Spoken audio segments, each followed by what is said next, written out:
आपण सर्व शेतकऱ्याचे शेतमजुराचे मुलं आहोत आणि असा प्रसंग आपल्यासोबत येऊ शकतो। वरती व्हिडिओमध्ये दिसतंय त्या प्रकारे असा प्रसंग आपल्या संग येऊ शकतो, कारण की आपण राना वनात जंगलात जाणारे असतो।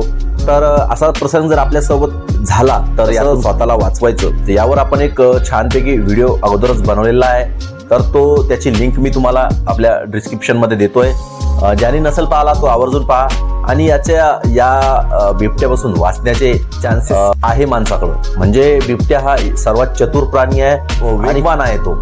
आपण पळून तर त्याच्यापासून मुळीच वाचू शकत नाही, पण त्याच्यापासून वाचण्यासाठी काही पर्याय झाडावर आला तर आपल्याला कोणती काळजी घ्यायला पाहिजे तेच आपण त्या व्हिडिओमध्ये दिलेलं आहे। तर खाली लिंक दिलेली आहे, मी जाऊन त्या व्हिडिओवरती नक्की व्हिजिट करा आणि तुमची काय प्रतिक्रिया आहे यावर आम्हाला कमेंट करून नक्की सांगा।